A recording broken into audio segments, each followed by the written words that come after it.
Ladies and gentlemen, may we have your attention? The program will begin shortly.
House rules. Number 1. This forum is for invitees only. The committee has the right to refuse or prohibit entry of unauthorized participants. Number 2.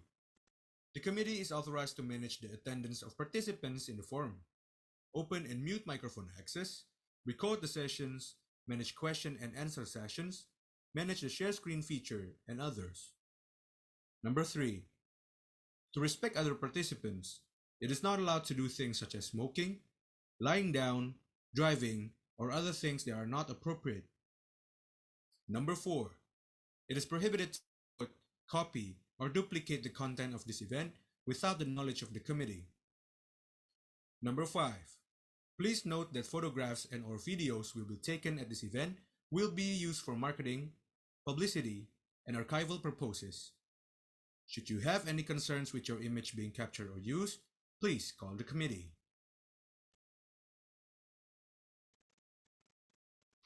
Ladies and gentlemen, may we have your attention for the playing of National Anthem of Indonesia, Indonesia Raya.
distinguished guests, presenter, participants, line ministries, press, ladies and gentlemen. Assalamualaikum warahmatullahi wabarakatuh. A very good morning. Today is marking the opening of the 5th Asian Population Association Conference, and I, Ukik Kusuma Kurniawan, the head for Center of International Training and Collaboration BKKBN Indonesia, proud to be the host of this most awaited event here in Jakarta of the wonderful Indonesia. Yes, now we are facing an uncertain situation with the global COVID-19 pandemics. But someone once said, the show must go on, and we appreciate your effort to join this conference virtually. We hope that all of you can enjoy and can obtain benefits from this conference. And of course, broadening the people-to-people connection all over the world. Excellencies, ladies and gentlemen, we also take this opportunity to welcome our distinguished guests and VIPs who have shown tremendous support in making this event take place. Firstly, Excellency, the Chairman of BKKBN Indonesia, Dr. Honoris Causa Bapak Hasto Wardoyo, Medical Doctor, Obgyn Specialist and Consultant. Secondly, the Honorable President of Asian Population Association, Professor Aris Ananta. Thirdly, the Honorable Rector of Gadjah Mada University of Yogyakarta, Professor Panut Mulyono. And fourthly, the Honorable Deputy Regional Director of UNFPA Asia Pacific Regional Office, Dr. Annette Shah Robertson. Warm welcome, and we hope that all of you are in a good health, and of course, you may need a good internet connection to be with us for the next 3 days. Excellencies, ladies and gentlemen, firstly, we would like to invite Professor Aris Ananta, the President of Asian Population Association. Professor Aris, this is an honor for us to have you here to welcome and also to deliver your welcome address. Professor Aris, the screen is yours. Thank you very much, Pak Uki. Can you hear me? Prof. Aris? Yeah, okay.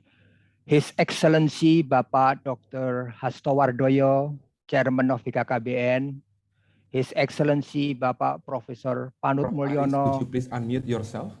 Oh, okay.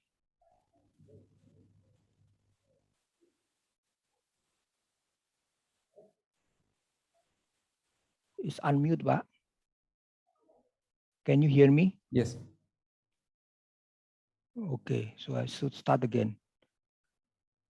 His Excellency Bapak Dr. Hasto Wardoyo, Chairman of BKKBN, His Excellency Bapak Profesor Panut Mulyono, Rector of Universitas Gadjah Mada, Her Excellency Ibu Dr. Annette Shah Robertson, Deputy Regional Director of UNFPA APRO in Bangkok, dear presenters, moderators, and attendees of the Asian Population Association Conference. Good morning from Southeast Asia. I hope all of you are in good health. This is the 5th Asian Population Association Conference. At every conference, we have a different host, moving from India, Thailand, Malaysia, and China. In this conference, we have Indonesia as the host, with BKKBN, National Population and Family Planning Board, and Center for Population and Policy Studies, Universitas Gadjah Mada. Thank you very much for BKKBN and Universitas Gadjah Mada. I would also like to convey our appreciation to UNFPA APRO in Bangkok and Minister of Tourism and Creative Economy, Republic Indonesia, for supporting this conference. Well, the COVID-19 pandemic has changed almost all aspects of our life. It has changed demographic behavior too. Pattern of fertility and family planning may have changed. Mortality and health are certainly different from before the pandemic. Population mobility, including migrations, has changed drastically during this pandemic. On the other hand, many new important topics appear. Many new opportunities for research are coming. The pandemic has also forced us to embrace the new digital technology much earlier than expected. Therefore, this pandemic has changed how we conduct the conference. The conference was supposed to be held in Yogyakarta, one of the most beautiful tourist destinations in Indonesia. The pandemic forced us to shift it to this virtual conference. All of us missed the opportunity to enjoy the beautiful Yogyakarta. However, I am sure that all of us can continue enjoying the academic discussion in this virtual conference. My appreciation for all of you, the dedicated participants who joined the conference, though missing the beauty of Yogyakarta. This is our first virtual conference. Will we have other virtual conferences? As I have been going through the pandemic, I found that virtual conference may have some advantages over the traditional in-person conference. With virtual conference, we save a lot of money for ticket, accommodation, living expense, and visa. The registration fee is also much lower, only $25, much below over $400 in the previous traditional conference. We also save traveling time a lot. We do not have to take leave from our job. We can just choose some session we want to join. For those with physical limitation, virtual conference allows them to enjoy the conference. The older people and retirees, for example, may have more opportunities to join the conference. Sure, there are also many disadvantages of having virtual conference. For example, inability to have informal gathering outside the conference and even outside presentation room. But I believe advanced technology, including robotic technology, artificial intelligence technology, and hologram technology, will be able to make virtual conference much similar to in-person conference. Even we will have virtual three-dimensional tourism. Therefore, in the post-pandemic era, a hybrid conference can be the new tradition. Some people prefer the in-person conference and others prefer virtual conference. With a hybrid conference, everybody can join the conference, either online or in person. Now, let's go back to the present and enjoy this virtual conference. There are 8 parallel sessions, each having 4 breakout rooms. Each breakout room has 4 sessions, except parallel sessions 7 and 8. We have 2 plenary sessions, 2 special sessions, and 1 roundtable discussion. Equally important, we have many posters and pre-recorded video presentation. These can be enjoyed anytime during the conference and will be available in the Asian Population Association website at least 6 months after this conference. If you are interested, you can contact the authors through their email. As we in Asian Population Association, BKKBN, and Universitas Gadjah Mada are embracing the new technology in conducting international academic conference, we realize that there remain some shortcomings in the running of the conference. Should you encounter this shortcoming, would you please share with us? It will be valuable input for future activities. Should you experience memorable experience during the conference, please share them with others. Finally, have a nice conference, and I am looking forward to seeing you virtually in this conference. Stay healthy and happy. Thank you. Terima kasih. Matur nuwun. Thank you very much, Professor Aris Ananta.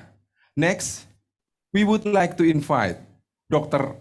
Annette Shah Robertson, the Deputy Regional Director of UNFPA Asia Pacific Regional Office. Dr. Annette, the screen is yours. Terima kasih. His Excellency Dr. Hasto Wardoyo, Chairman of Indonesia's National Population and Family Planning Board, BKKBN, His Excellency Professor Panut Mulyono, Rector of Universitas Gadjah Mada, UGM, His Excellency Professor Aris Ananta, President of the Asian Population Association, APA, members of the APA and participants, ladies and gentlemen, good morning and a very warm welcome to the 5th Asian Population Association Conference. On behalf of the United Nations Population Fund for Asia and the Pacific, I would like to convey a very special thank you to the Indonesia Ministry of Tourism and Creative Economy, to BKKBN and to UGM for kindly hosting this virtual conference together with APA. I would also like to express our appreciation to all of you moderators, speakers, and participants for taking the time to be with us. With 4.7 billion people, Asia is home to 60% of the world's population, and the region is experiencing extreme diversity and dynamism in population and development. Some countries have demographically transitioned to low rates of fertility with rapid aging.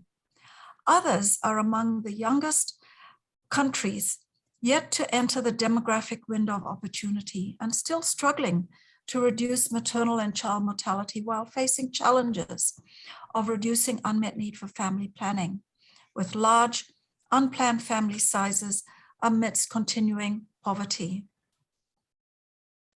Some of the most intractable population megatrends that have emerged are rapid aging, population decline and low fertility, urbanization, migration, as well as the consequences of climate change. This conference provides you with an incredible opportunity to explore these topics in depth with like-minded professionals. The region has experienced some of the fastest sustained economic growth rates, with rapid development in information and innovative technologies. But while significant progress towards poverty reduction was made prior to COVID-19, primarily through economic growth-centered policies, these gains have been essentially erased by the pandemic. The COVID-19 pandemic has exposed and deepened the fissures of inequality and is driving vulnerable households back into poverty. The emerging challenges of COVID-19 pose significant threats to all sectors. Rising cases and rising deaths, surging variants and renewed restrictions indicate that the pandemic will continue to dictate adjustments throughout all walks of life. The COVID-19 impacts are not necessarily similar across all countries. In some countries, there are fears of an escalation in unintended pregnancies and unchecked fertility, while in others, there is further reduced fertility. Tragically, maternal deaths, as well as COVID-19 related deaths, are extremely high in many countries. I urge you to explore how this unprecedented pandemic has reshaped demographic profiles and transitions, and how it will impact policies going forward. Older persons, migrants, people with disabilities, and many women and young people are particularly vulnerable to being denied access to essential services and social protection, entrenching poverty and perpetuating inequality. Specific measures are urgently needed to provide universal access to healthcare and social protection, economic safety nets, and resilience building. Proactive planning based on population vulnerability analysis and large investments in resilience to protect the development gains amid a fragile COVID economic recovery are needed now more than ever to build forward better towards a more resilient, inclusive future. If we are to achieve the International Conference on Population and Development, ICPD, Program of Action, and the 2030 Agenda of Sustainable Development, of leaving no one behind and reaching the furthest behind first. Population issues and sexual and reproductive health and rights are at the heart of UNFPA's mandate. UNFPA is committed to supporting the sharing of population-related best practices, innovative research, and up-to-date evidence to inform policies and interventions, particularly benefiting vulnerable populations. These must be informed by high-quality data and analysis. And we are delighted, really delighted to be working with APA, who as thought leaders in the population field are bringing together experts from research institutes, universities, and governments to exchange views and sharpen the evidence and recommendations for related policies, programs, and interventions.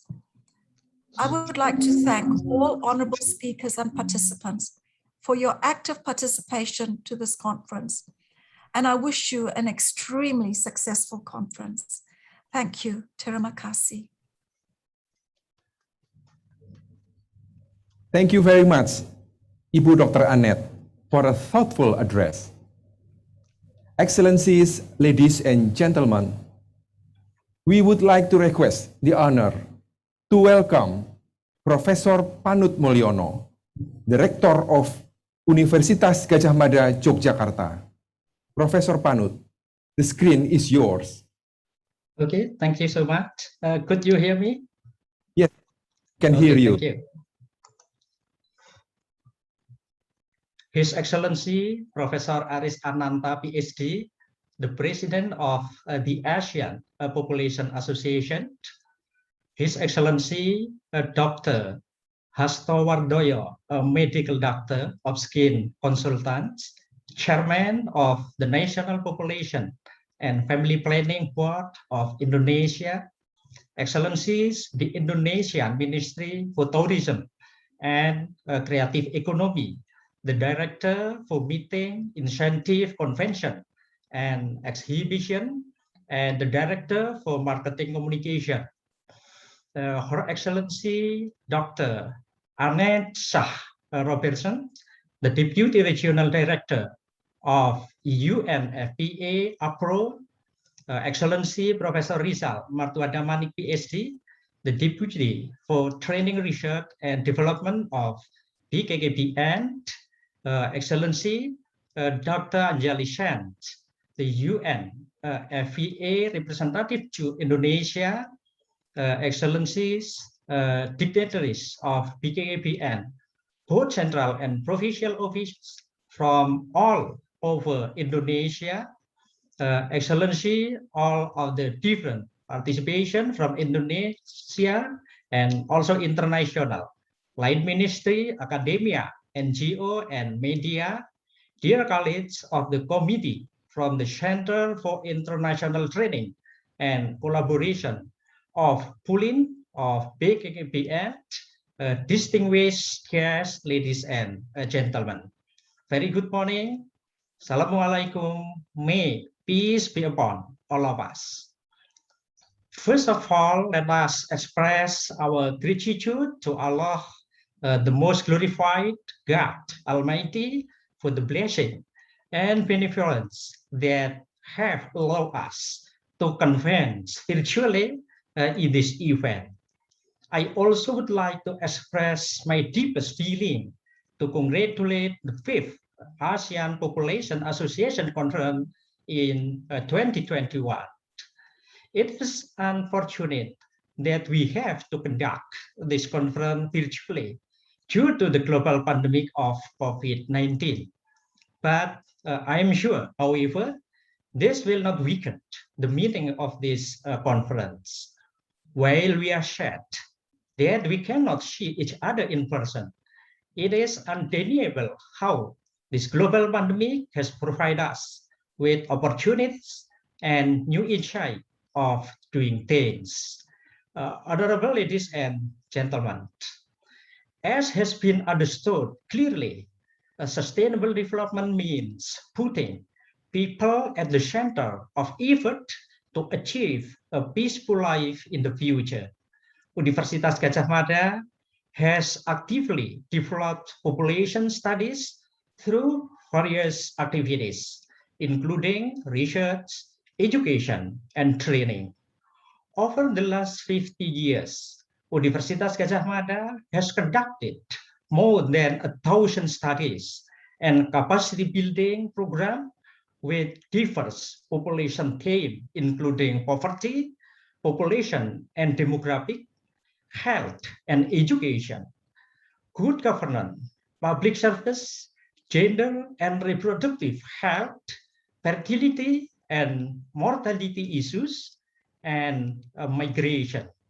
Universitas Gadjah Mada, as one of the oldest and biggest university in Indonesia, has also established strong network and international reputation, having partnered with various national and international institutions in implementing its highly sophisticated studies on the issues of population dynamic and sustainable development. Universitas Gadjah Mada also actively engaged in the policymaking process by disseminating research finding, with the intent to have direct and indirect impact on policies and decisions made by the government and society. As part of the academic community, Universitas Gadjah Mada has held various seminars, meetings, and workshops, providing an effective mechanism to disseminate the foster more comprehensive concern and insight into issues related to population and public policies. They show that Universitas Gadjah Mada has a strong commitment toward SDGs in reaching human peaceful life in the future. Honorable ladies and gentlemen, population is the center of development. As it has been mentioned at the International Conference on Population and Development, ICPD in Cairo, 1994, stated that population concern must be fully integrated into development strategies and into all aspects of development planning at all levels. As the population growth, society age, and the industrial structure continues to face climate change, resource constraint, and the necessary for ecological conservation. Those are all global issues, and it has become necessary to work on and resolve these various issues in an integrated ways. We have to support and address a sustainable development goal, SDGs, associated with population change. The SDGs are global goals that integrate social, economic, and environmental issues and aim to realize sustainable, diverse, and inclusive societies. I hope those issues highlighted above that then will be explored and discussed more detail in this conference. Ladies and gentlemen, in closing my speech, congratulations for all. I believe that this conference would bring together in achieving human peaceful life. I wish you all a very successful and productive conference. Thank you very much. God bless us. Assalamualaikum warahmatullahi wabarakatuh. Thank you. Thank you very much, Bapak Professor Panut. And lastly, ladies and gentlemen, to save the grande, please join me to welcome the Excellency Chairman of BKKBN of the Republic of Indonesia, Bapak Dr. Honoris Causa Hastowardoyo, Medical Doctor, Obgyn, Specialist and Consultant. Bapak Dr. Hastowardoyo, the screen is yours. Ladies and gentlemen, good morning. Assalamualaikum warahmatullahi wabarakatuh.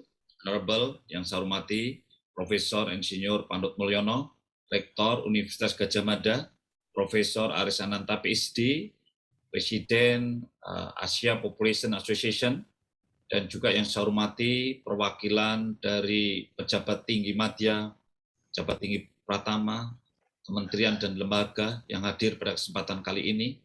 Yang saya hormati, Honorable Dr. Aneta Sack-Robertson, the Deputy Regional Director of UNEPA.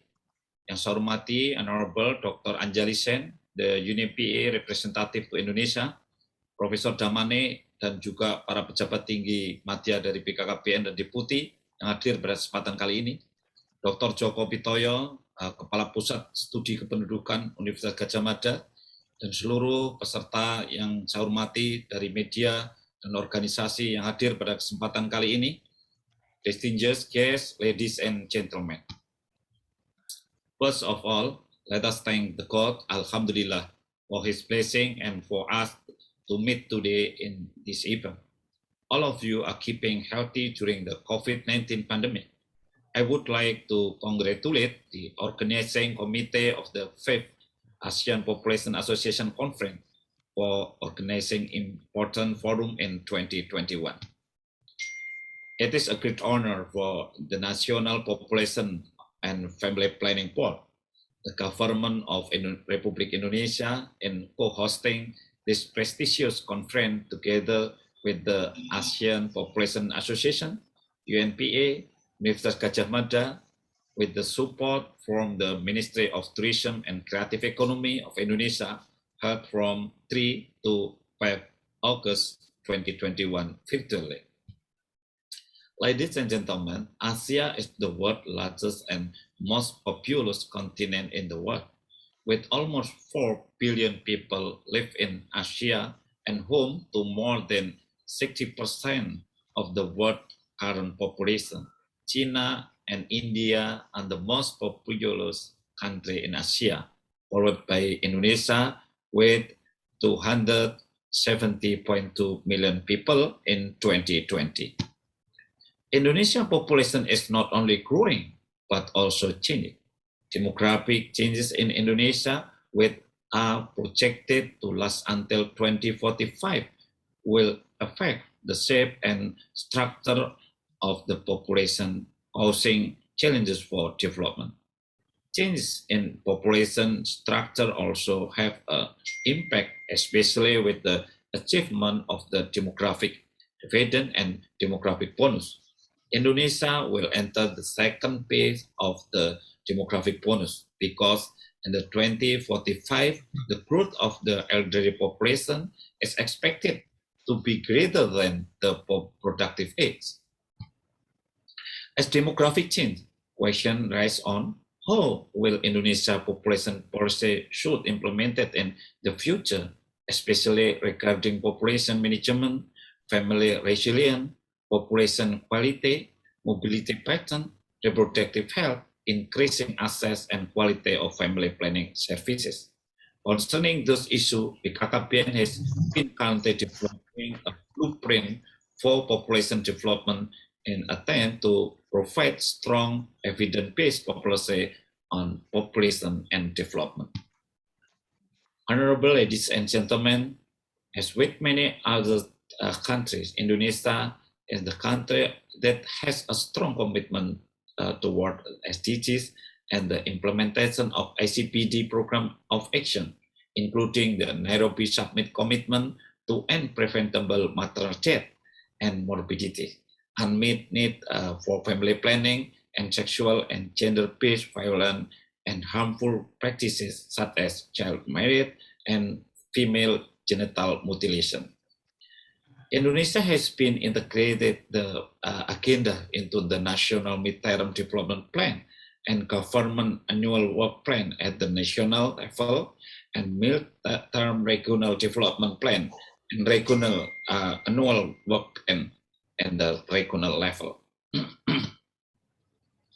Indonesia is also actively involved in the International Forum on Population and Development Issues, such as in the Commission on population development for the 54 session this year, with highlighting the interlinkage of nutrition, food security, and reproductive health, and ensure proper nutrition to optimizing the health of a pregnant woman, mother, newborn, especially preventing of the newborn from malnutrition or stunting. The linkages between family planning and reproductive health on those issues has been made BKKBN as the national coordinator to accelerate stunting reduction program. Indonesia, mandated by President of the Republic Indonesia, with the target of achieving 14% of stunting prevalence rate by 2024. This is not an easy task force BKKBN, but we must be optimistic to achieve the target. Honorable ladies and gentlemen, I hope this issue highlighted above will then be explored and discussed more detailed in the conference as follow. Firstly, to gain justification from population experts who attended the conference and the blueprint of population and development that currently been developed by BKKBN to provide strong evidence-based policy and population and development in the future. Secondly, to gain scientific views on how should Indonesia population policy should be implemented in the future, especially regarding population management, whether then total fertility rate should be lower or maintain constant at the level 2.1 until 2045. Considering the growth rate have been continued declining from 1.49% per year in the 2000 to 2010 to 1.25% in the 2010 to 2020. It is also projected that the growth rate will be below 1, while the ideal growth rate is at 1.1% per year. And finally, to gain knowledge, a scientific view, lesson learned, and best practice to reduce stunting from different perspective and discipline. Honorable ladies and gentlemen, in closing this speech, I appeal for your support and cooperation from all parties. I am strongly convinced that within combining perspective among academia and government stakeholders, this 3 days conference will bring insight on how to address contemporary issues on population. I look forward to hearing more from the distinguished speaker and chair of session about their thought on this issue and the opportunity that wait. I wish you all a very successful and productive conference. Finally, with our belief that the conference would bring together relevant stakeholders to showcase and examine population challenges, and by saying Bismillahirrahmanirrahim, I officially open the 5 ASEAN Population Association Conference 2021. Thank you. Wassalamualaikum warahmatullahi wabarakatuh. Om Santi Santi Santi Om. Thank you very much, Bapak Dr. Hastowardoyo, for your inspiring address. Excellencies, ladies and gentlemen, now we have come to the very important part of today's ceremony.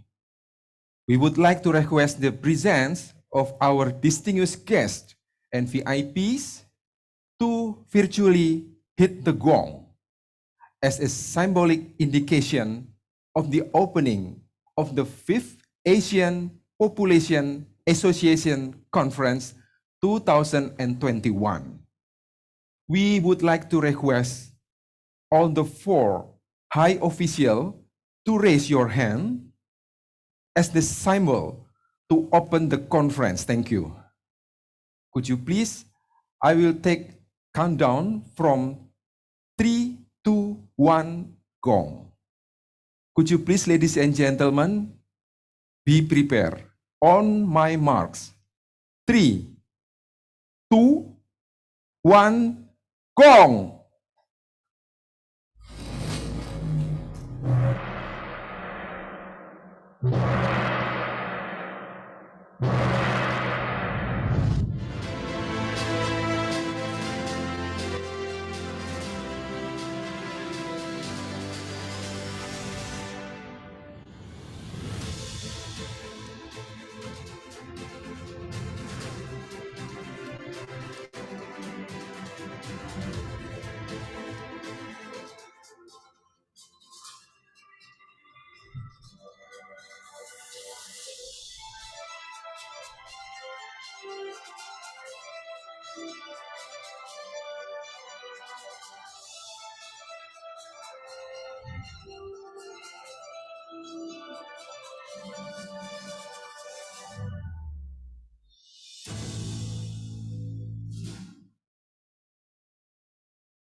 Ladies and gentlemen, it is our pleasure to announce that the 5th Asian Population Association Conference is officially opened with the celebration of cultural performance from the Indonesian Ministry for Tourism and Creative Economy.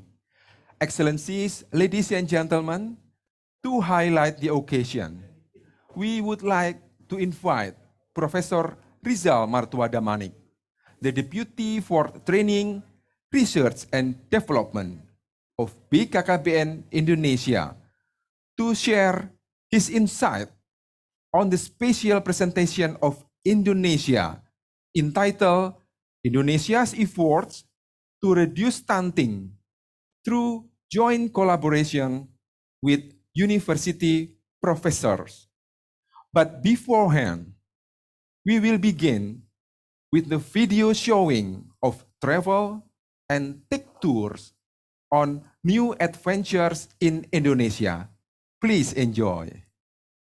No one would have expected 2020 to go the way that it did. Out of nowhere, the world just closed its doors.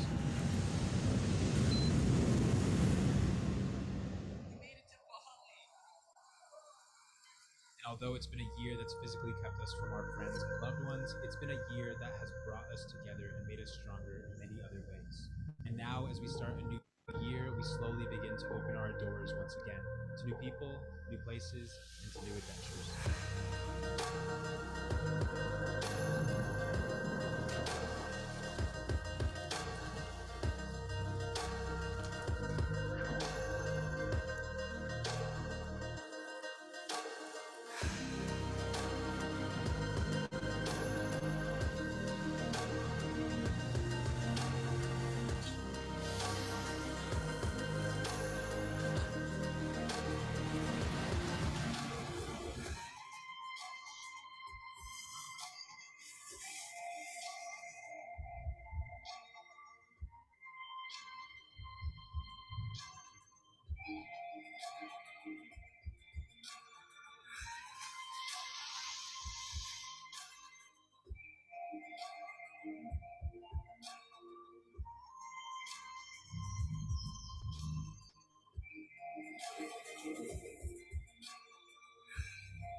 Assalamualaikum warahmatullahi wabarakatuh. Good morning. May peace be upon us all.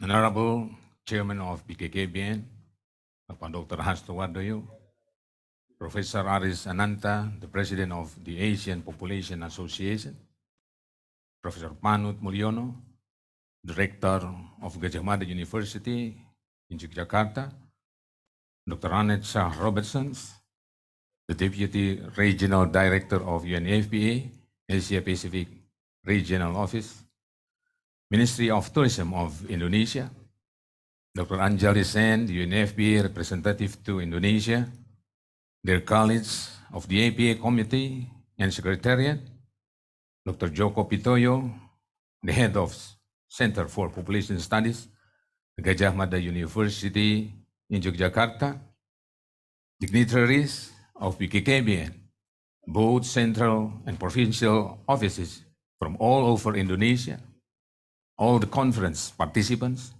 from international and Indonesia, line ministries, academics, NGO, and media, distinguished guests, ladies and gentlemen.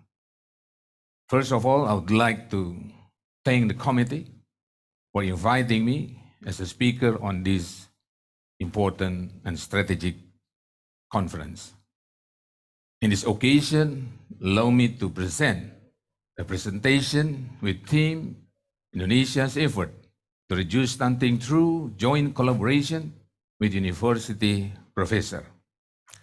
I will begin my presentation with the issue about global commitment on nutrition improvement target, and follow with the issue on stunting in Indonesia, then effort to accelerate stunting reduction and prevention, and last chapter about the collaboration with university professors.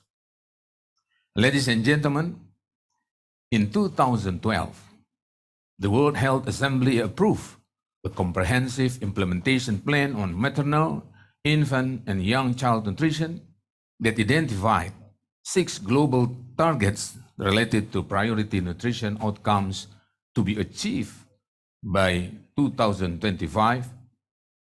These 6 global nutrition targets are: first, reduction of stunted children under 5 globally to 40%. Second, reduction of anemia of women in reproductive age to 50%. Third, reduction of low birth weight to 30%. Fourth, no increase in childhood overweight. Fifth, increase rate of exclusive breastfeeding in the first 6 months to at least 50%. And sixth, reduce childhood wasting to less than 5%.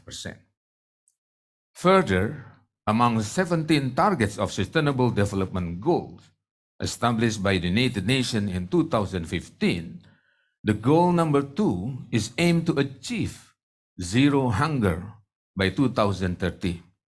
This goal also focuses on reducing malnutrition and stunting by improving nutrition of all people.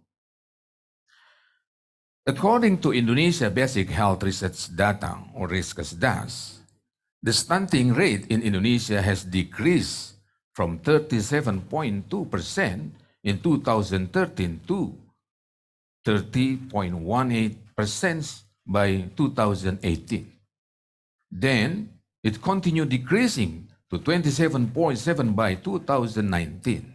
However, the prevalence is still relatively high if compared to the World Health Organization standards, which at 20%.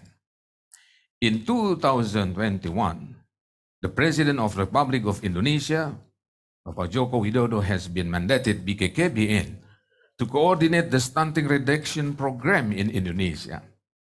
The President targeted to reduce the stunting rate to 14% by the end of 2024. It means that to achieve the target, Indonesia should to reduce the stunting rate at 2.7% each year from 2019 to 2024. Indeed, this target is very difficult, but it is not impossible to achieve as long as all parties involved have high commitments and good coordination and take concrete actions to accelerate the reduction of stunting rates in Indonesia, extraordinary actions need also to be taken. It is not only about the target, but it also will determine the quality of Indonesian people in the future. In our hands, it is the fate of newborns and the future generations. From this slide, we can see that there are significant regional differences. Subsequent studies found that some locations, the rate of stunting in children reached 42%. 3 provinces with the highest prevalence are East Nusa Tenggara, West Sulawesi, and West Nusa Tenggara. And among 34 provinces, only 4 provinces that are in the medium level. The framework shows that causes of malnutrition are multisectoral, embracing food, health, and caring practices. They are also classified as immediate level, underlying basic causes, intermediate to, and other basic causes at societal level, whereby factors at one level influence other levels. The framework is used at national, district, and local levels to help plan effective action to improve nutrition. It serves as a guide in assessing and analyzing the causes of the nutrition problem and helps in identifying the most appropriate mixture of actions. Ladies and gentlemen, this slide shows some problems that has existed in Indonesia which could and increase the risk of stunting in children, such as pregnant women with anemia, low birth weight and length, cases of premature baby born, child marriage, and birth spacing. We can see that all factors that increase the risk of stunting is still high, such as premature baby born with 675,000 cases and birth spacing less than 24 months with 663,000 cases. To reduce stunting, it is also necessary to reduce problems that can increase the risk of stunting. In the left side, we can see the figure that illustrates that fetal nutrition is an important link between poverty and development of human capital. It shows that low birth weight babies without catch-up growth because of a lack of appropriate interventions will develop into stunted children and become adults with reduced human capital. Ladies and gentlemen, to accelerate the stunting reduction, at national level, we have developed the National Strategy for the Acceleration of Stunting Reduction. This strategy becomes the reference for ministries, agencies, provincial regional governments, regency, municipal governments, village governments, and stakeholders in the context of implementing the acceleration of stunting reduction. We have also strengthened the program implementation, focus on the incidence of anemia and micronutrition deficiency before marriage and before pregnancy, monitoring pregnant women with anemia and high risk of pregnant women to reduce the number of premature babies or intrauterine growth restrictions or IUGR. We also need to monitor the postpartum condition from breastfeeding, family planning, postpartum to taking care of children under 5 years of age and children under 2 years of age. The program must be strengthened and well monitored. We are also currently in the process of establishing the presidential regulation to accelerate the stunting reduction. There are 20 indicators as a target to achieve in 2020. 11 sensitive intervention. Specific interventions are activities that directly address the causes of stunting, while sensitive intervention are activities related to indirect causes of stunting.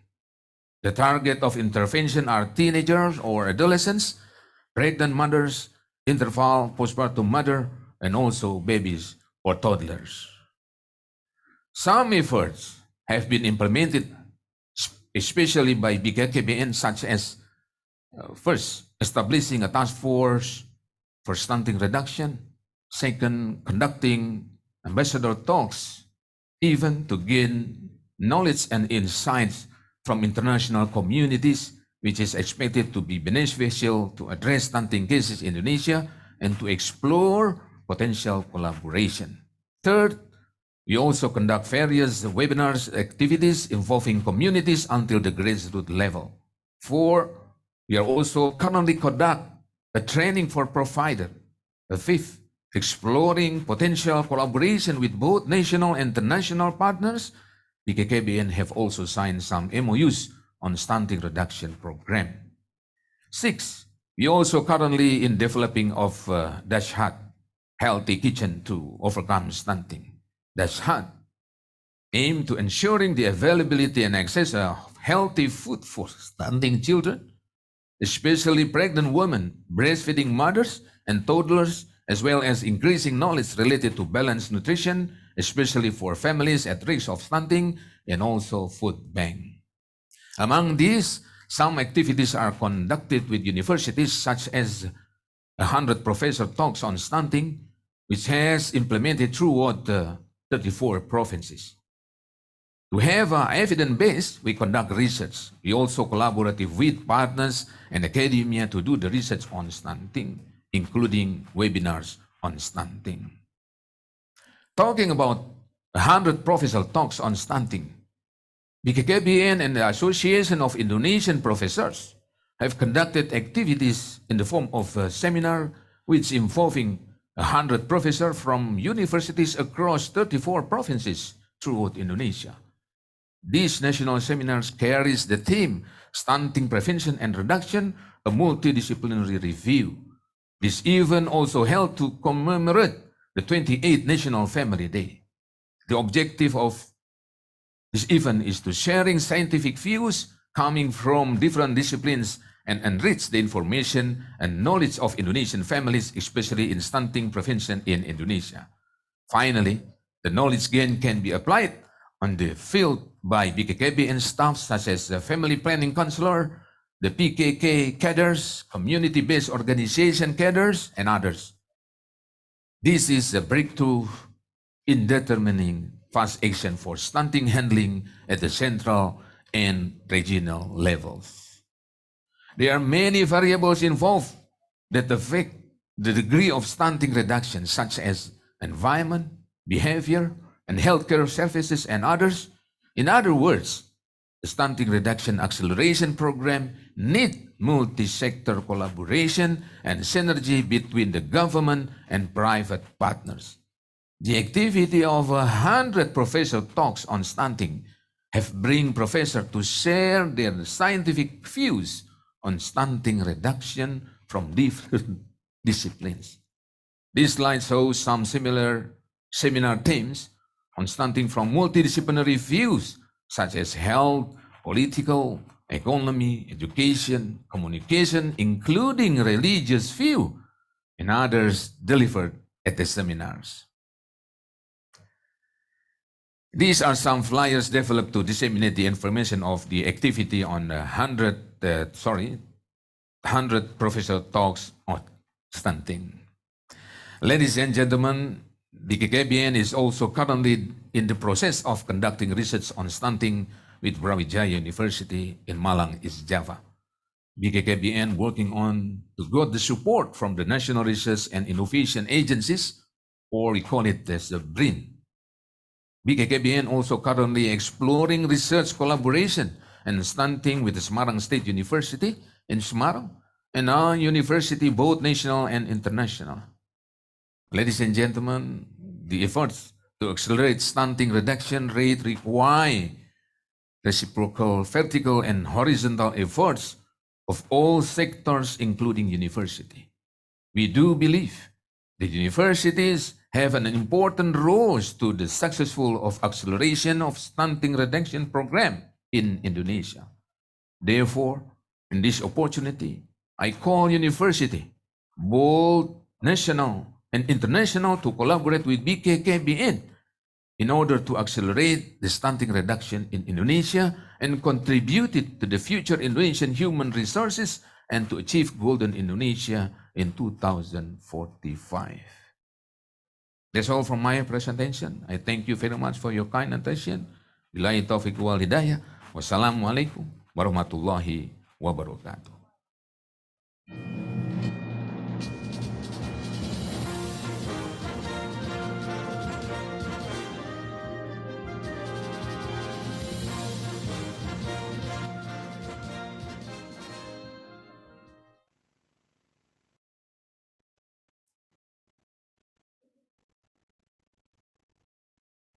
Thank you very much, Professor Rizal Martuada Manik, for your kind presentation. Excellencies, ladies and gentlemen, this concludes our opening ceremony for the 5th Asian Population Association Conference 2021.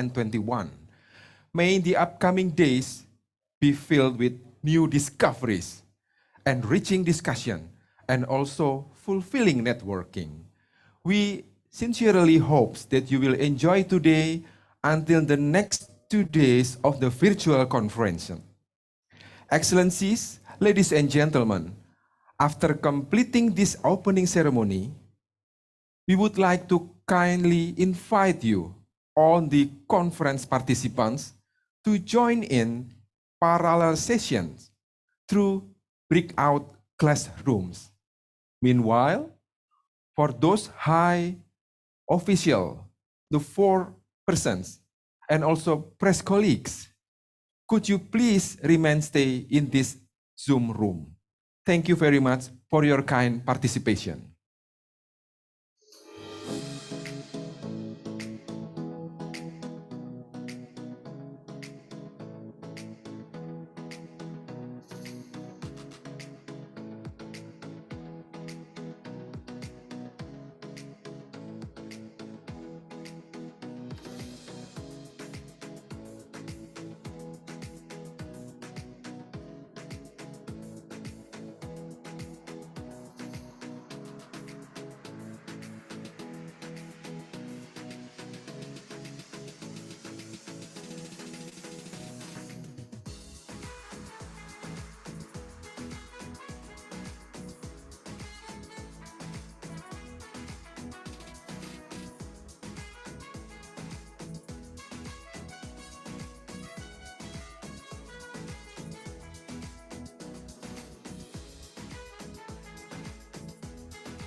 Yes. Ladies and gentlemen, dear participants, thank you for joining the opening ceremony of the APA Conference 2021. We would like to inform you, for all conference participants, could you please join the parallel session through breakout rooms? So perhaps you will need to leave from this Zoom room, because this Zoom room will be used for press conference. We would like to invite the 4 high officials. Firstly, Professor Rizal Martua Damanik on behalf of Dr. Hasto Wardoyo. Secondly, Professor Aris Ananta, PhD, the President of Asian Population Association. Thirdly, Dr. Annette Shah Robertson, the Deputy Regional Director of UNFPA APRO Bangkok. And lastly, fourthly, Professor Insinyur Panut Mulyono, Director of Universitas Gadjah Mada. Thank you. Could you please stay in this Zoom room? Yes, okay.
Yes.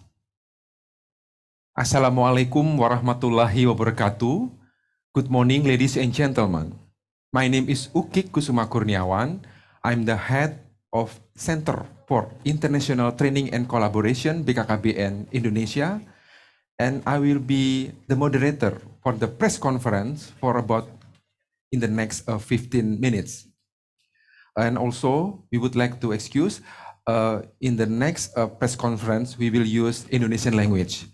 Ibu Annette, for any question from the press colleagues, we will try to assist to translate it into English, Ibu, and so does all your response will be translated into Indonesian language by the moderator. Thank you very much, Ibu. Baik, Bapak Ibu, selamat pagi. Yang kami hormati dan sangat kami banggakan, yang pertama adalah Bapak Kepala BKKBN Republik Indonesia, dalam hal ini diwakilkan kepada Bapak Profesor Rizal Martua Damanik, Deputi Bidang Pelatihan, Penelitian, dan Pengembangan BKKBN Republik Indonesia. Kami mohon maaf, Bapak Kepala BKKBN mendapatkan panggilan untuk rapat dengan Presiden Republik Indonesia, Bapak Joko Widodo, dan mohon izin untuk diwakili oleh Bapak Deputi Profesor Rizal Martua Damanik. Yang kami hormati, Profesor Aris Ananta PhD, Presiden dari Asian Population Association atau APA. Terima kasih. Yang ketiga, thirdly, Dr. Annette Shah Robertson, the Deputy Regional Director of UNFPA Asia Pacific Regional Office. Thank you, Ibu Annette. Pleased to see you again. Thank you. And yang keempat, berikutnya Bapak Profesor Insinyur Panut Mulyono, Master Engineering, IPU Asian Engineering, Bapak Rektor Universitas Gadjah Mada Yogyakarta. Dan tentunya terima kasih Bapak Rektor, dan tentunya terima kasih yang kami haturkan kepada Bapak Ibu, rekan-rekan wartawan, pres, baik dari tingkat nasional maupun internasional dan juga dari daerah, atas perkenan kehadiran Bapak Ibu sekalian. Untuk selama kurang lebih maksimal sampai 15 menit, Bapak Ibu rekan wartawan, kita akan melakukan press conference. Kami persilakan kepada Bapak Ibu rekan wartawan untuk memberikan pertanyaan kepada keempat pejabat pimpinan kita. Kami mohon maaf, nanti kita akan melihat ketersediaan waktu karena keempat pejabat tinggi pimpinan kita juga memiliki kesibukan yang lain. Baiklah, untuk mengawali press conference ini, kami membuka link Zoom untuk Bapak Ibu. Kita membuka live discussion. Kami untuk termin pertama membatasi untuk 3 orang penanya dulu dari Bapak Ibu rekan wartawan. Kami mohon bantuan Bapak Ibu rekan wartawan sebelum menyampaikan pertanyaan, mohon disampaikan pertanyaan ditujukan kepada siapa gitu ya. Kemudian kami membatasi 3 orang dan mohon pertanyaannya dibuat concise. Kita mohon izin tidak membuka pertanyaan yang repetitif, yang terus berlanjut. Jadi pertanyaan sekaligus disampaikan sekaligus. Baik, terima kasih. Kami mohon izin kepada Bapak Ibu pimpinan, Bapak Prof. Damanik, Ibu Annette, Bapak Prof. Panut, dan juga Bapak Prof. Aris Ananta, kita mulai press conference ini. Kami persilakan Bapak Ibu rekan wartawan untuk ditanyakan. Could you please raise your hand, or maybe you can give me the sign, Bapak Ibu, dari pers. Baik. Kalau begitu ada satu penanya, saya mohon maaf, di sini disebutkan pertanyaan ditujukan kepada Bapak Profesor Rizal Martua Damanik dari BKKBN RI. Kami mohon izin kepada Bapak Prof. Rizal Martua Damanik. Yang pertama, pertanyaannya, manfaat apa yang diperoleh dari Indonesia untuk menjadi tuan rumah konferensi APA ini? Pertanyaan yang kedua dari rekan wartawan yang sama, langkah apa yang akan dilakukan oleh BKKBN setelah dilaksanakan konferensi APA ini? Yang ketiga, apa saja elemen yang dapat mendukung SDGs yang telah dikombinasikan dengan program BKKBN dan sejauh mana keberhasilannya? Kami mohon perkenan Bapak Profesor Rizal Martuada Manik untuk memberikan tanggapan terhadap pertanyaan wartawan tersebut. Baik, terima kasih atas pertanyaannya. Jadi yang pertama tadi ditanyakan mengenai manfaat yang BKKBN dapatkan dari kegiatan APA conference ini ya. Jadi sebagaimana tadi dalam sambutan pembukaan yang disampaikan oleh Bapak Kepala juga tadi dari Presiden APA, ya jadi bahwa APA ini adalah organisasi profesi ya di kawasan Asia yang mana para pakar demografi, pakar kependudukan, pakar-pakar kesehatan yang terkait dengan masalah populasi ini berkumpul di sini. Ini acara rutin tahunan dari organisasi tersebut. Tentunya momen konferensi ini sangat strategis bagi BKKBN, khususnya para tenaga peneliti, tenaga fungsional yang ada di BKKBN, baik di pusat maupun di seluruh provinsi untuk menyampaikan hasil karya ilmiahnya, penelitiannya, dan juga bertukar pikiran dengan para pakar kependudukan yang hadir pada kegiatan ini. Yang selanjutnya langkah apa yang akan dilakukan pasca dari kegiatan ini? Tentunya nanti kita akan melihat ya beberapa hasil penelitian yang sudah dan maksud saya yang akan disampaikan. Tentunya nanti akan ada benang merah satu isu yang menarik untuk bisa ditindaklanjuti baik oleh para peneliti di pusat maupun dari provinsi yang tentunya bermitra dengan para peneliti yang berasal dari kawasan Asia Pasifik ini. Saya kira secara umum seperti itu, dan ini nanti kan ada juga dialog ya, tanya jawab dengan para pakar kependudukan untuk sharing informasi tentang berbagai isu yang sedang melanda di kawasan Asia, khususnya tadi bicara tentang dinamika populasi, dinamika penduduk, kemudian masalah migrasi, kemudian juga masalah stunting. Ini merupakan isu-isu yang hot untuk dibahas dalam kegiatan conference kali ini. Mudah-mudahan tentunya akan memberikan manfaat bagi seluruh peserta yang sudah hadir pada kesempatan kali ini. Saya kira begitu yang bisa saya sampaikan. Terima kasih sekali Bapak Profesor Rizal Martuada Manik, Deputi Bidang Pelatihan, Penelitian, dan Pengembangan BKKBN atas perkenan tanggapan dan jawaban dari Bapak Prof. Selanjutnya kami mohon izin untuk mengundang kembali kepada Bapak Ibu rekan wartawan. So please we welcome all the question from the press colleagues. Bapak Ibu silakan, using English or Indonesian language will be fine. Bapak Ibu nanti kami akan membantu untuk menerjemahkan. Bapak Ibu rekan wartawan bisa juga melalui chat box maupun juga bisa live discussion. Just please give us the sign for the raise hand. Ya, kami persilahkan. Mungkin bisa dibuka chat box-nya.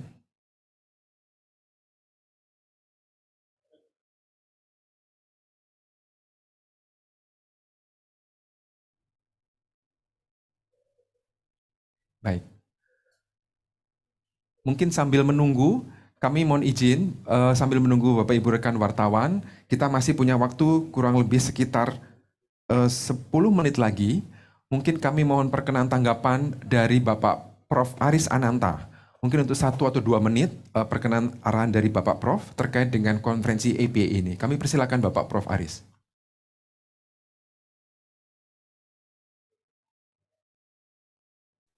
Terima kasih Pak Uki. Konferensi apa ini yang kelima dan sangat penting sekarang ini. Karena apa? Karena kondisinya sudah sangat berubah dan berbeda. Pandemik COVID-19, wabah ini telah mengubah segala macam.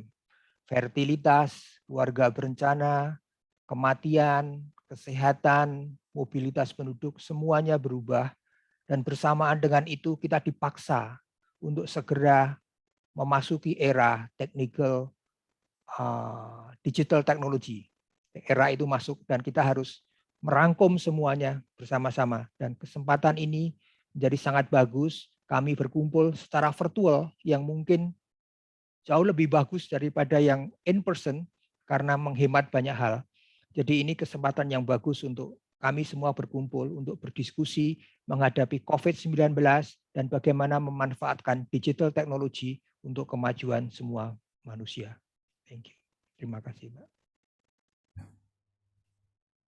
Terima kasih sekali Bapak Profesor Aris Ananta, the President of APA, atas perkenan respon dan juga tanggapan dari Bapak. Kembali kami persilahkan kepada Bapak Ibu rekan dari pers apabila berkenan untuk menyampaikan pertanyaan, kami persilahkan. Mungkin akan lebih baik kalau langsung live discussion saja. Apakah ada yang berkenan bertanya? Baik, sambil menanti pertanyaan dari Bapak Ibu rekan wartawan, kembali kami mengundang, kali ini adalah Ibu Dr. Annette. Ibu Dr. Annette, the Deputy Regional Director of UNFPA APRO, Asia Pacific Regional Office of Bangkok. Ibu Annette, could you please give us some of your comments and response toward the APA conference and also our next step to be follow up. Please, Ibu Dr. Annette, the screen is yours. Thank you so much, and I apologize for not being able to speak in Bahasa It's okay. Indonesia. Siap. You know, we're really, really delighted to be partnering and working with the Asia Population Association, and of course with BKKBN and UGM for this conference. It's been really a long time in the making because of the COVID situation.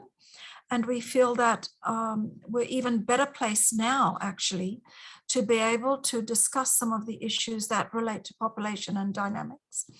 Using the information that we've gained during this period, but also to discuss along the 12 thematic areas that this conference has. This will enable us, not just as demographers, population experts, policymakers, development specialists, to gain a better understanding around population dynamics that's impacting the Asia-Pacific region, but it will also allow us to think a little bit more deeply about the impact of the COVID situation in each of the thematic areas, and have this discourse with like-minded professionals around the areas that we're particularly interested in. For UNFPA, the population dynamics issues and the population and demography issues and the sexual and reproductive health and rights issues are particularly at the core of our mandate. So we're really interested in seeing how this plays out in the discussion, but also particularly around family dynamics and family issues, as well as population and societal issues, particularly for those that are most left behind. I think for us, for going forward in the future, we're particularly interested in seeing how this network of like-minded professionals, demographers, population experts, policymakers, can come together on a regular basis for sharing of information, virtual sharing of information, also with discussion in real time around very pertinent issues that are affecting us. And of course, the COVID situation is of real importance to us. I think that we couldn't have at a more timely time in history the opportunity to really take this terrible situation and challenge that we're all facing and try and turn it into an opportunity for increased virtual communication and digital resolutions for communication. And so we hope that through APA, who are really the leaders in population in our region and actually globally, that we establish a network of institutions and partners that can connect and exchange and collaborate on an ongoing basis among population experts and institutions for a much more broader based partnership that is sustainable. I think I'll stop there if that's okay and allow others to speak. Thank you very much, Ibu Annette, for your kind response and also comments toward the APA conference and also all the next step that we should take. Thank you very much, Ibu. Could you please let me explain to Bapak Ibu rekan wartawan? Thank you. Bapak Ibu rekan wartawan, kami mohon izin untuk menyampaikan pesan dari Ibu Anet kepada Bapak Ibu. Yang pertama bahwa UNFPA baik di Indonesia maupun dari Asia Pacific Regional Office sangat ingin sekali bekerja sama baik dengan pihak APA, Asian Population Association, dan juga BKKBN, dan juga Universitas Gadjah Mada Yogyakarta. Terkait kerjasama tersebut, highlight atau titik beratnya adalah pada masa pandemi ini dikaitkan dengan isu kependudukan. Meskipun situasi pandemi COVID sekarang ini sudah mulai membaik, ya, tetapi tetap memerlukan langkah dan upaya penanganan yang lebih baik lagi. Kemudian Ibu Anet juga mengatakan bahwa APA Conference menjadi kesempatan yang sangat baik bagi demografer expert atau para ahli di bidang kependudukan dan juga para pengambil kebijakan atau policy maker. Kemudian Ibu Anet juga mengatakan terkait dengan isu COVID-19 pandemi ini yang dapat dikaitkan dengan berbagai isu kependudukan. Di antaranya, sesuai dengan mandat UNFPA adalah dinamika kependudukan atau population dynamic. Kemudian yang kedua adalah isu di bidang keluarga berencana dan kesehatan reproduksi.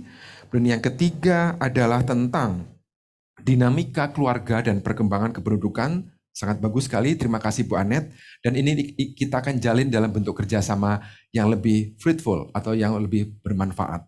Thank you very much Ibu Anet for your kind response and also comments. Terima kasih. Bapak Profesor Panut, kami mohon izin sebelum kami mengundang Bapak, Bapak Ibu rekan wartawan, kita masih punya waktu sekitar 5 menit lagi untuk melaksanakan press conference ini. Kembali kami mengundang kepada Bapak Ibu rekan dari pers. Kali ini langsung saja. Langsung Bapak Ibu sudah di-unmute sehingga semuanya bisa langsung memberikan tanggapan secara live discussion. Langsung saja apabila ada yang ingin ditanyakan. Monggo Bapak Ibu dari rekan wartawan, kami persilahkan.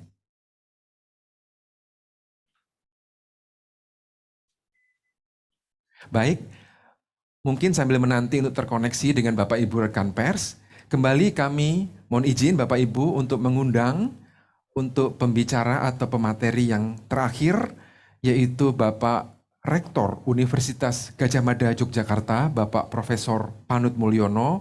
Matur sembah nuwun sangat Bapak telah berkenan hadir pada pembukaan konferensi APA.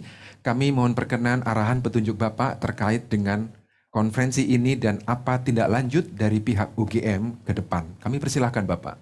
Terima kasih banyak Mas Ugi. Siap. Ya, pertama kami mengucapkan terima kasih ya atas keterlibatan UGM di dalam APA ini. UGM sebagai universitas yang memiliki banyak ilmu sosial itu ya, kecuali yang saintek, dan memiliki program pusat studi kependudukan dan kebijakan yang dikomandani oleh Dr. Agus Jogopitoyo. Ini banyak sekali kajian-kajian terkait dengan kependudukan.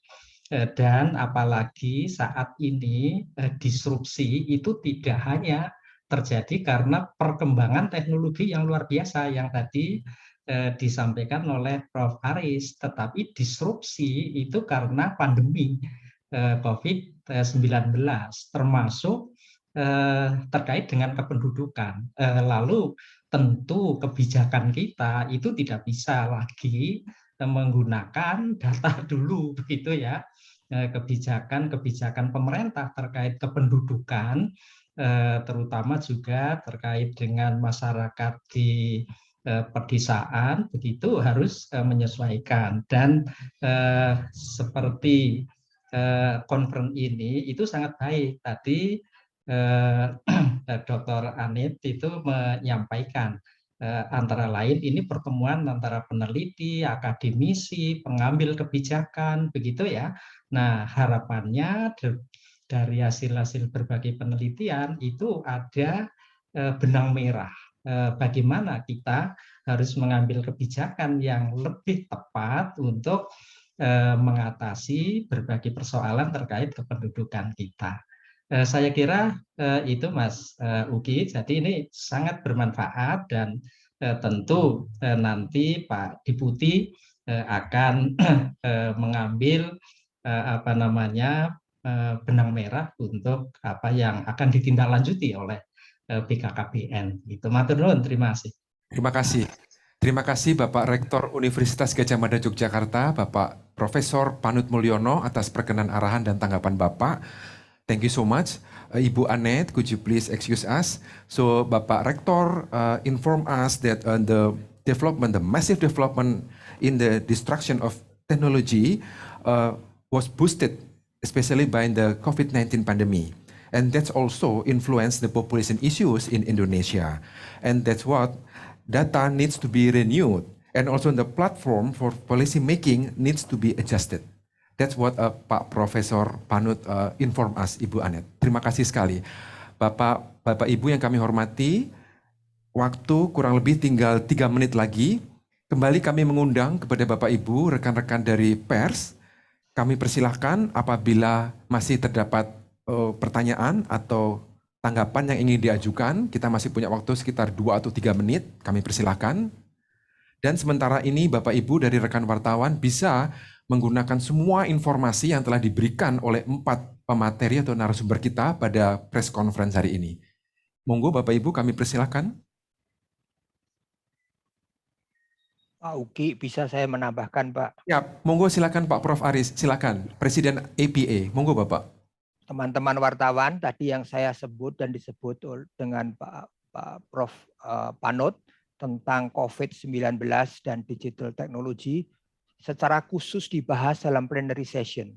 Di plenary session 1 secara khusus membahas dampak COVID-19 pada fertilitas, pada mobilitas penduduk, dan mortalitas. Di plenary session kedua, kita melihat secara khusus tentang masa depan. Kita termasuk tentang tantangan-tantangan kependudukan masa depan, memperhatikan keadaan COVID, memperhatikan teknologi, memperhatikan digital teknologi. Itu di session kedua. Dibahas di tempat-tempat lain, tapi secara khusus dibahas di plenary session. Silahkan hadir di plenary session 1 dan plenary session 2. Baik. Terima kasih Bapak Profesor Aris Ananta, the President of APA, atas perkenan tanggapan Bapak.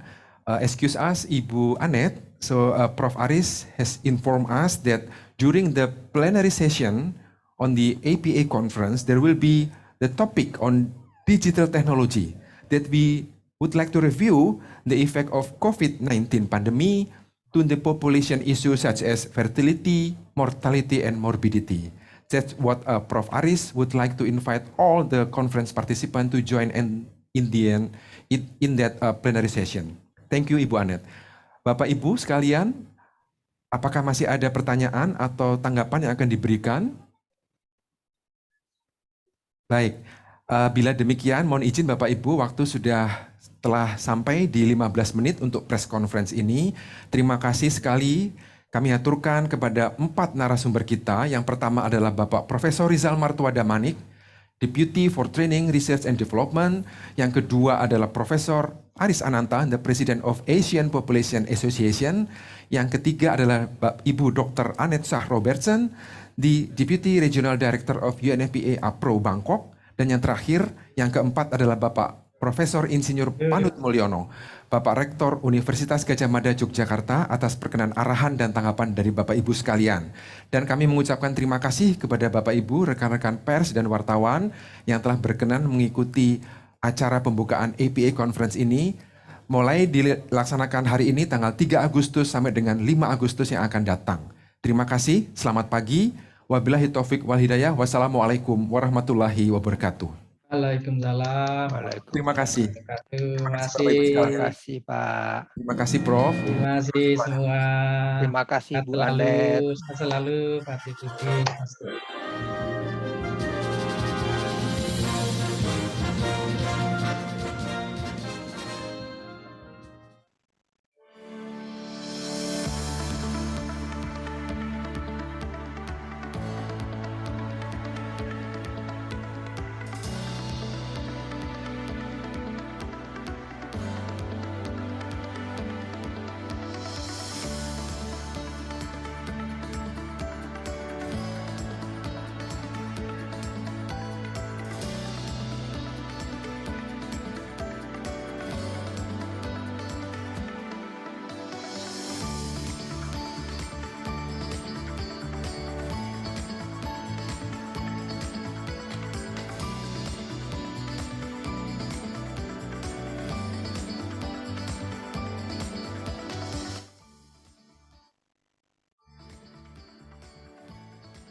I'm saying things I've never said, doing things I've never done. Oh my God, when I see you, I should it right. But I'm frozen in motion, and my head tells me to stop, Feeling feelings I feel about us. Try to fight it, but it's never enough. My heart is hurting, it's more than a crush. Cause I'm frozen in motion, and my head tells me to stop, but my heart goes.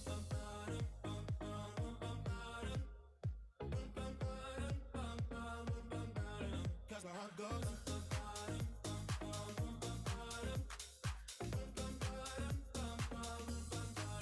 Oh my God, can't believe what I've become. I'm thinking things I shouldn't think, singing songs I've never sung.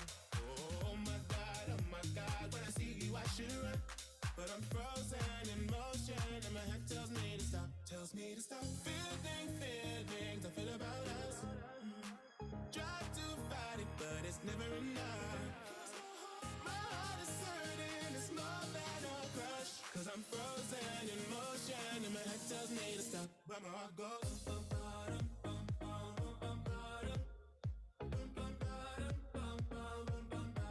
Cause my heart goes.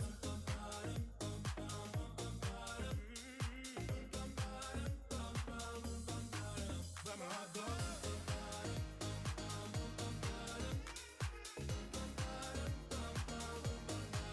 Cause my heart goes.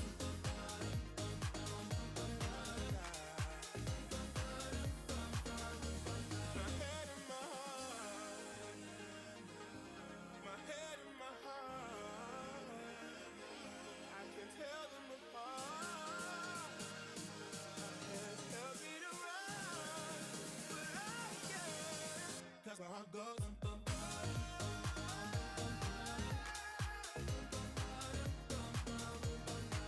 Cause my heart goes.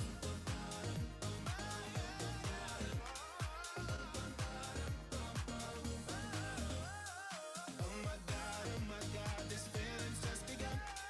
Saying things I've never said, doing things I've never done. Oh my God, when I see you I should run. But I'm frozen in motion, and my head tells me to stop, but my heart goes. I don't know about you, There's something in his eyes, he's keeping secrets. I don't know about you, There's something in his eyes, he's keeping secrets. What a way to drop a bombshell, baby. Guess you really didn't think I'd find out. In the silence, crying. I'm on the side with the lights out. Know that you feel it, know that you feel it, Fuck you in my heart and head. Falling out of love again. Rolling on my blood in bed. Falling out of love again. A very, very long night, sipping with my girl, sipping wine like I don't know about you. There's something in his eyes, he's keeping secrets. I don't know about you. There's something in his eyes, he's keeping secrets. So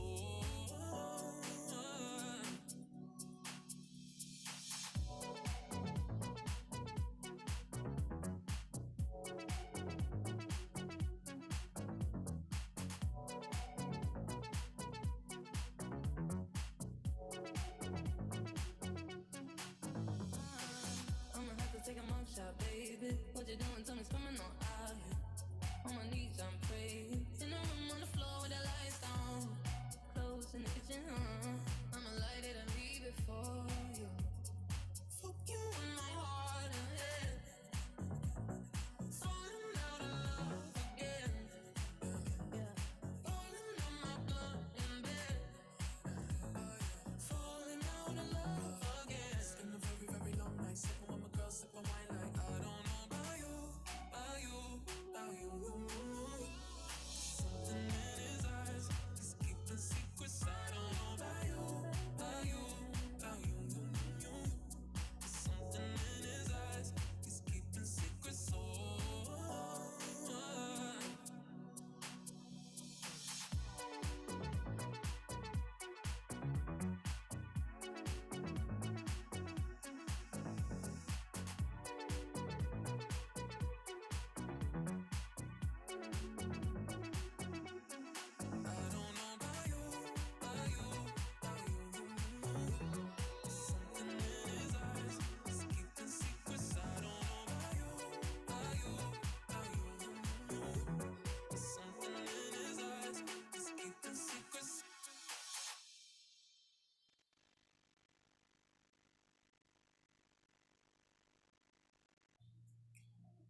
time.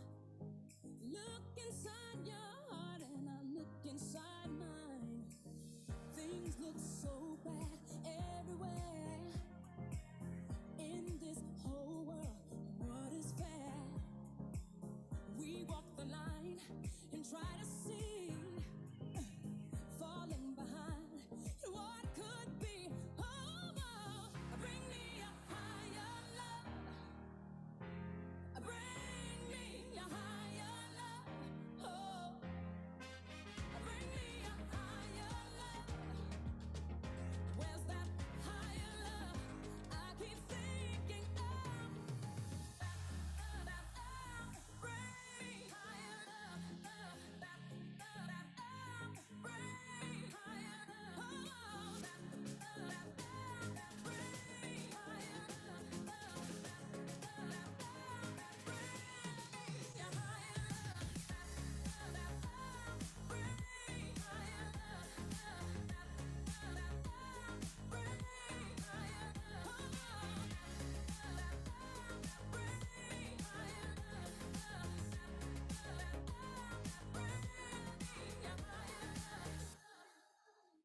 Worlds are turning, and we're just hanging on, facing our fear and standing out there alone.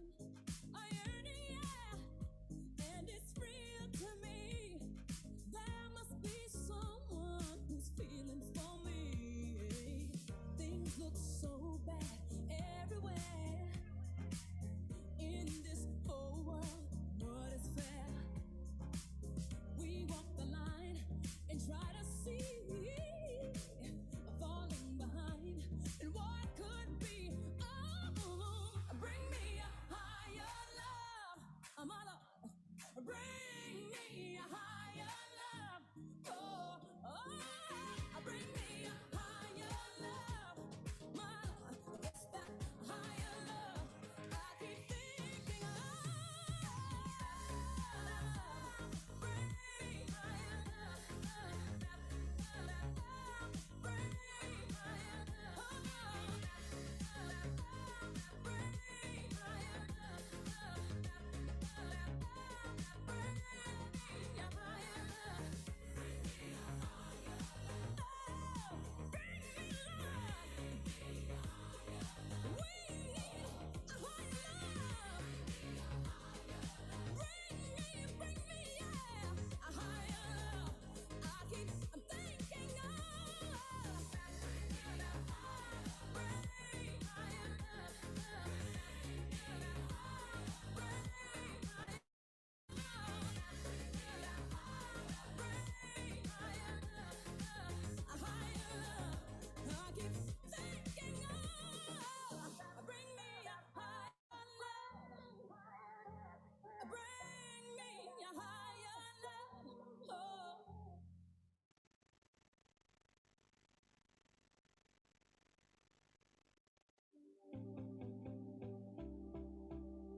I thought my world was crumbling when I woke up and you weren't in my bed, and I was left to wondering how you could walk away and never turn back. Tried to right all your wrongs. I never thought that I'd be lost, but I found the truth. I was searching for me in you. Now I'm better off without you, and it's finally clear to see that the person I was missing, it's not you, it's me. Now I'm better off without you, and I've never felt so free. 'Cause the person I was missing, it's not you, it's me.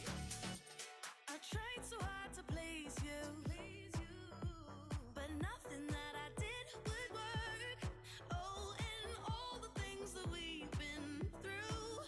Now it's time to start putting me first. Tried to right all your wrongs. I never thought that I'd be lost,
walk away and never turn back. 'Cause I'm better without you, and I've never felt so free. That's the person I was missing. It's not you, it's me. Better up, better up. Better up without you. Better up, better up. Better up without you.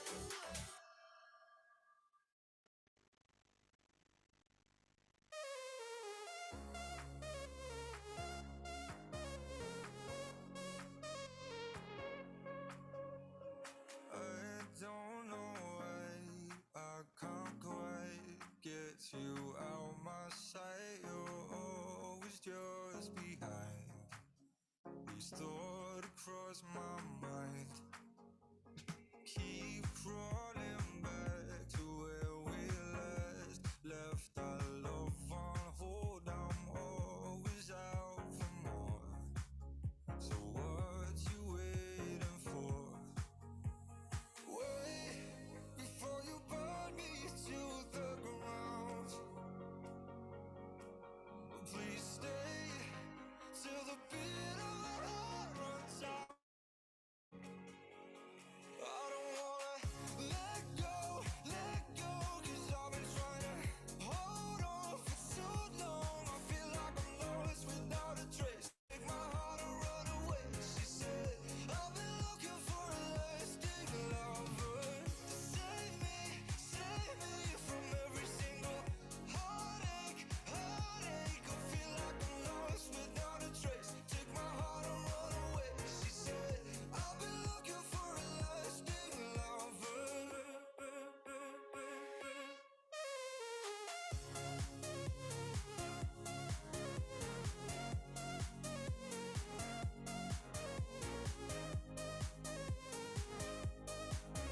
She said, I've been looking for a lasting lover. One by one night, two by twice, I've watched all my loves move on to something more. Open out the door. Caught in between every passing hour. Oh, please stay till the taste of your mouth turns sour.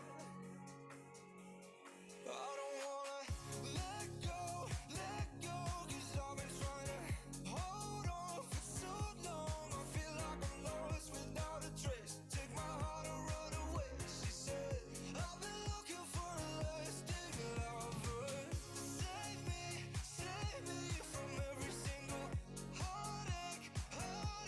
I feel like I'm lost without a trace. Take my heart and run away. She said, looking for a lover. So let me know, do we ever mean anything at all? So let me know, did we ever mean anything at all? I feel like I'm lost without a trace. Take my heart and run away. She said, ooh, I feel like I'm lost without a trace. Take my heart and run away. She said, I've been looking for a lasting lover.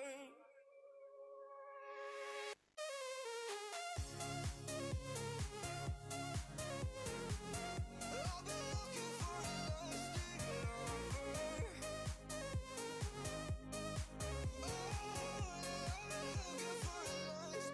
lover. Billboard, baby, do a leap and make them dance when they come on. Everybody looking for a dance floor to run on. If you wanna run away with me, I know a galaxy and I can take you for a ride. I had a premonition that we fell into a rhythm where the music don't stop for life. Glitter in the sky, glitter in my eyes, shining just the way you like. If you're feeling like you need a little bit of company, you met me at the perfect time. You want me, I want you, baby. My sugar boo, I'm levitating. The Milky Way, we're renegading. Yeah, yeah, yeah, yeah, yeah. I got you, moonlight, you're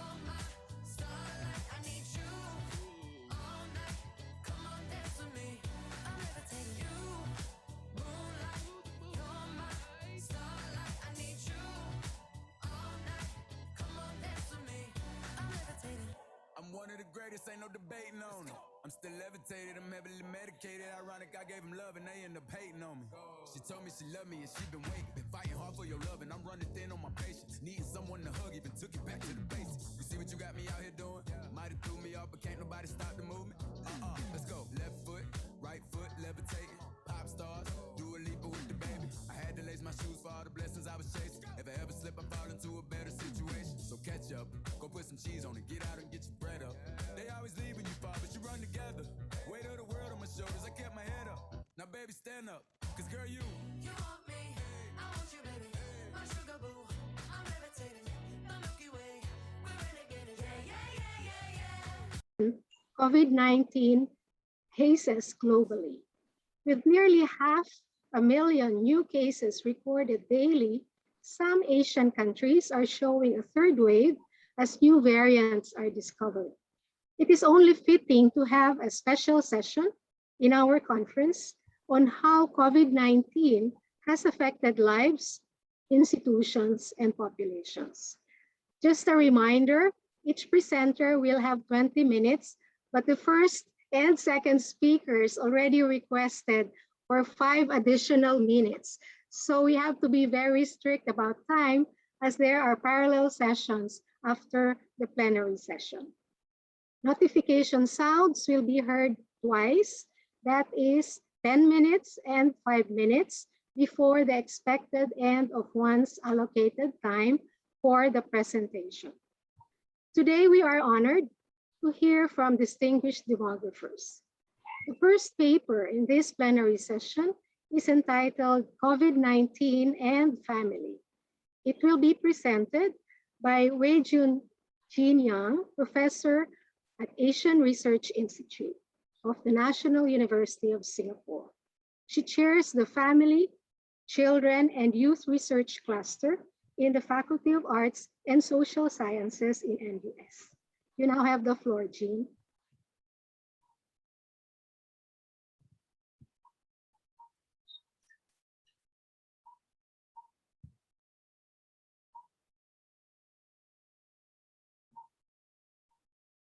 Yeah, you still mute, Ms. Jean? We cannot hear you, Jean. I cannot share the screen. Okay. It says this is disabled. Screen sharing is disabled. So the hosts need to enable this function so I can share the screen. Okay, technicians, can you allow Ms. Jean to share the screen?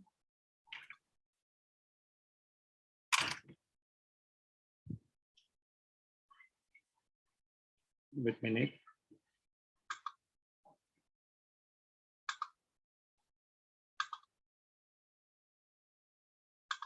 Okay. Okay. Very good. Can you all see it now? Yeah. Okay, very good. So thank you, Professor Nimfa and Wendy.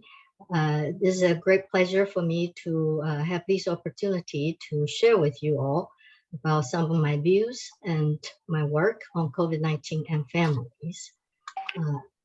As our chair just mentioned, the COVID-19 pandemic has swept through the globe, sparing no continent in the past 1.5 years, touching everyone's lives. Unlike the other global crises, COVID-19 pandemics is a multiple stressor that is put on families. Not only there's a high risk, health risk, but the closure of daycare centers and schools, work from home, social distancing, and the economic impact of the shutdown really upset the family daily routines. And are you able to see? Okay. In an unprecedented manner. Many people has experienced death in the family. I personally lost my sister 6 months ago. Others have experienced illness, income and job loss, loss of institutional and personal support for caregiving, and experience limited social interactions. A global crisis like this has potential impact on many aspects of family lives, that including but not limited to demographic behavior such as marriage, fertility, contraceptive practices, cohabitation, divorce, mortality, and migration. It also affects labor market behavior and economic well-being of the household. Of course, it affects family dynamics, relationship between spouse, parent and child relationship, division of labor, and how much time they spend together as a family. It also affects mental health and children and youth development, for example, how well they learn and the schooling and psychological well-being of the children. The previous literature tells us that to understand this global impact on families, it is a complex social processes that have significant and immediate and also long-term consequences on family. The global pandemics spread through different nations, all nations, and then spread down to different communities, then filtered down to its impact onto household and individual. Today, I would talk about household and individual more, but it is certainly very important for us to remember that the broader context of community support and how nation handles this pandemic would affect household and individuals' behavior and well-being. We know that the change in health risk and opportunity structures do not affect all countries or households in the same manner. There are segments of the population and even members in the same household, same family face different unequal risk and burdens. So to understand this impact on families, last year in July and August, we've organized 3 webinars. That is the Center for Family and Population in NUS, as well as the Asian Population Association that we collaborated on that. We invited experts to speak on different aspects in their countries. We've talked about gender issues in India, older adults in Philippines, migrant workers in Indonesia, Thailand, and we talked about family dynamics in Australia and Japan. We also talked about children and youth learning in China and Singapore. Late last year and also early this year, we had 2 more webinars that feature some of the results from a large cross-international research that includes 72 countries across different continents that tries to understand family dynamics, parents' mental health, family resilience issues. These are all recorded on the website of the Family CFPR, Center for Family and Population, that I provided the website address here for you. And I invite you to have a look and listen to them as well. So these are excellent presentations, though they are only scratching the surface of their very rich data set. And at times, their findings that are at odds with each other and confusing. I think we need a more coherent conceptual framework to try to understand the impact. And when doing that, there are several relevant theories that would help us to understand these phenomena. One is the microeconomic theories that sees family members as pooling resources together and smoothing life cost consumptions over time. Those who have other members to help out when they lose jobs will do better. Those who have accumulated human capital, wealth, income in the past will be able to smooth their consumptions and weather the crisis much better. Second theory is the family stress theories that takes social psychological factors into account in this picture. And then the third one is the exchange conflict theories that help us understand that people compete for resources, and the lower resources group often loses out. Often members in a group, such as family, they bargain for services with resources they have. Then there's the gender ideology and essentialism theory that help us to understand why women often have higher unemployment rate and have added domestic labor distribution and experience domestic abuse. So a simple conceptual framework would look something like this. The COVID-19 exert health and economic hardship on family. These kind of hardship would put strains, psychological strains and pressures on family members. And then they would have to find ways to adapt to these stress and strains. And these adaptation might affect people's life satisfaction and future outlook, and then affect all kinds of outcomes that we have talked about. In this process, there are some moderators that would help affect how family or individual is affected. At individual level, there are all kinds of characteristics and attributes that matters.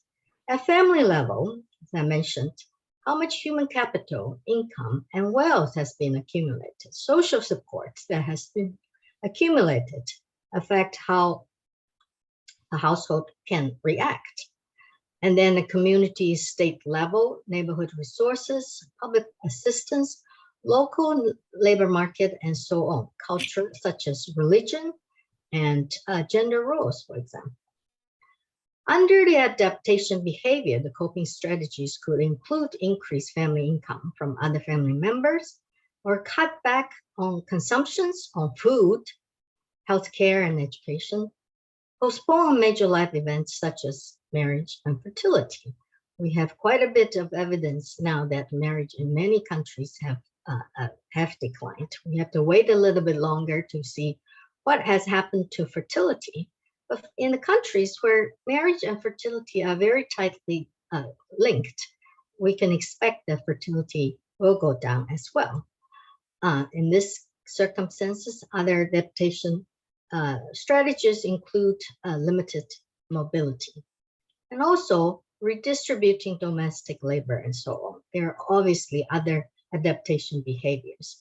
So with this, would help us understand why the COVID-19, usually the vulnerable groups are those that have low education income, single parent, and those with multiple disadvantages, those families with multiple disadvantages.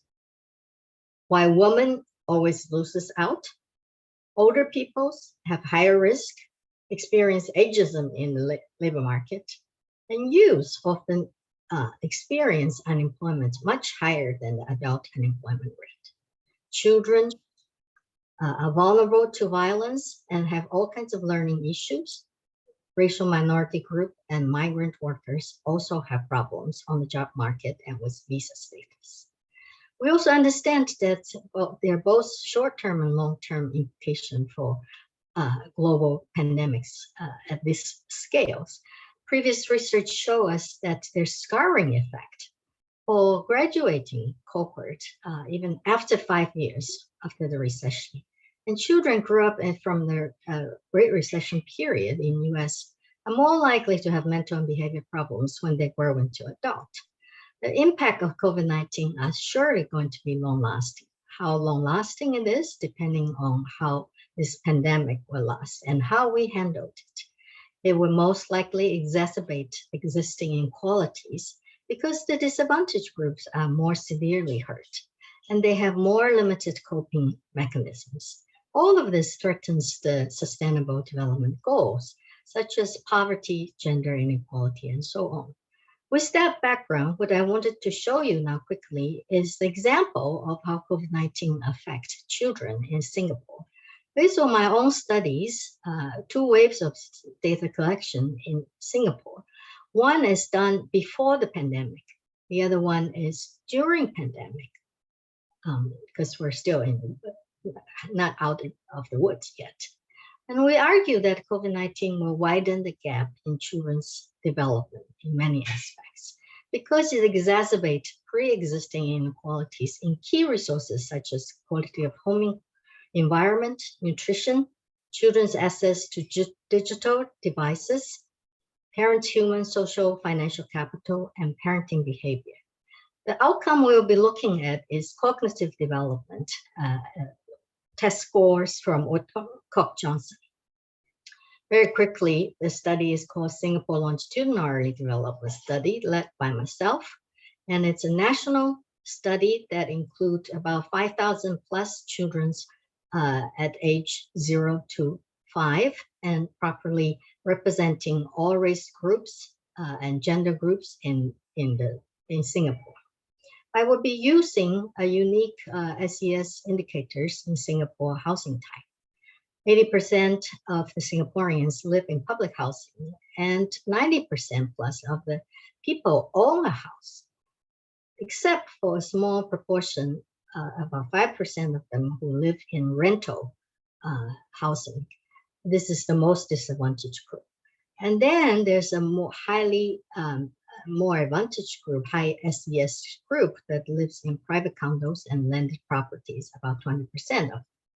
So I'll show you the result of these children's test scores. On the left-hand side is letter word identification scores for verbal tests, verbal skills. And left-hand side is numeric skills. These are standardized scores. The 0 represent the mean. The bars down is below the mean, and the bars going up is above the mean scores. So here you can see the spread, the differences between those who live in rental housing and also high SES children. There's a large difference of 1 standard deviation gap. And the same with the numeric scores, 1.2 standard deviation difference. So to explain these differences, I would just give you a big summary. But basically, the higher SES parents have a better ability to provide a more stimulating and safer, healthier home environment for children. They also spend more time in children's learning and set more boundaries, when to go to bed, when to do homework, and so on. Children in higher SES spend less time on electronic devices and more time on achievement-oriented activities, and so on. So just give you some examples of these differences. Stimulating materials at home, books, toys, music instruments, and so on. Half of the children in the rental flat, the most disadvantaged group, have fewer than 10 books, while more than half of the children living in private condos and landed properties have 50 books and more. And children spent a lot more time in reading with parents. This is for mothers, it's coming from the time diaries. Much more time for higher SES group reading together with mother and the father. The digital gap, also half of the children in the rental groups don't have a computer or tablet compared to much smaller proportion in the other groups. And some of them don't have a Wi-Fi connection either. The children in rental housing spent 8 or 9, 10 hours a week watching TV compared to 4 hours in those in condos and so on. Patterns are similar in other groups. They also do it a lot more often and fewer time have adults supervising them. So another thing is the parents in high SES groups spend much more time supervising and monitoring, checking children's homework than the other groups. They also experiences in the rental housing unit group, they experiences a lot of financial stress, like falling back, paying bills, utility get cuts, and have to borrow money from people. So you can see a very clear gradients here. Other things like they worry about not having enough food for themselves and their children, a lot more than other groups, and they can't make ends meet. So the Wave 2 SG Leads group, when we were in the field, it shows that there's a lot more job loss, because these most disadvantaged group, the parents are usually in the industries that are worst hit in retail, construction, tourism, and so on. Indeed, the data shows that for the rental group, 20% of the household have someone who lost their job, compared to 5% in the other extreme. There are more of them that lost wage rate and salaries, and they have a lot more have experienced moderate or severe decrease in their income, 30% as opposed to about 9%. Many of them, in terms of the coping behavior, have to cut down on spending on all kinds of items compared to the other groups. They need to dig into their savings. They need to ask for government and friends for support. And all of this, we compare wave 1 and wave 2. During pandemic, a lot more people are worried about food for their families, especially those who says often it's doubled the rate. So we look at who worries about the food. Of course, it's the rental group, housing group, that are having a lot more trouble than the other ones. A lot more people cannot make ends meet, and many of them do not, more than half of them do not have savings more than 1 month of the family income. Fewer people, children have learning, a laptop, have a proper place to study, and many more, almost half of those who live in condos and landed property are getting extra online tutorials compared to only 1/4 of those who are in the rental housing. So, and we talked about the physical abuse. This is self-report, so I'm sure this is underreported. But here you can see 3% of those who are in rental housing has someone physically abused them. And about 2% have someone who will physically abuse the children, which is higher than the other groups as well. So what we're seeing is that before COVID-19, there's a large gap in achievement, which is during age 3 to 6. The literature says they're likely to widen as children get older.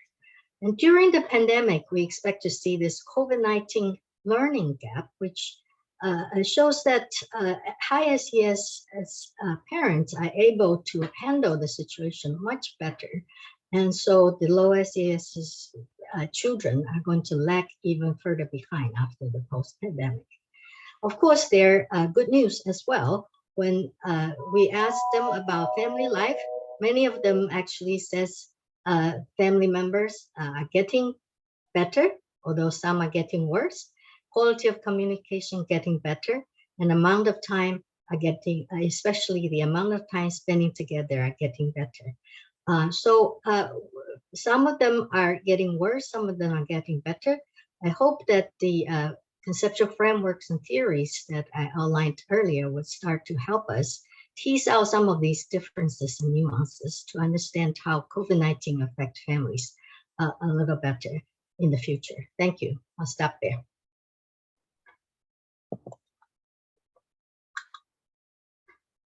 Thank you, Jean, for a very in-depth presentation, especially the impact of COVID-19 on children.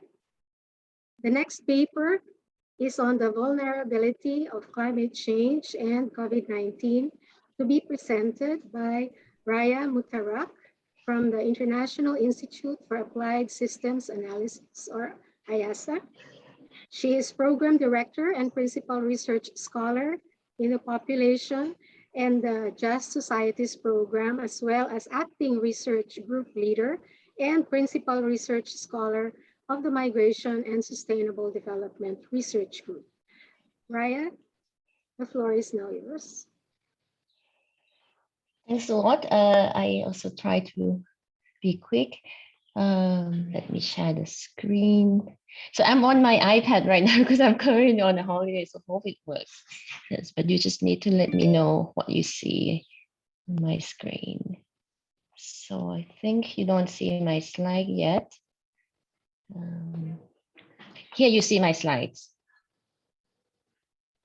Yes or no? Yeah, yes. Yeah, okay, excellent. Yes. I just put it on. I try to time myself. I may be able to do it in 20 minutes, but let me try then. So thanks a lot for inviting me to join the conference. And what I would like to bring in on the table today is actually my field of research is mainly on population and environment. Particularly, my work tend to look at differential impacts of climate change on the population. And I could see the clear link, actually Professor Jean already mentioned, that the clear link between studying climate change and COVID-19 pandemic, it's that we need to look at how the impact of such global challenges affect different subgroup of population in a different way. And this is, I think, demography can have a lot of contribution in this field.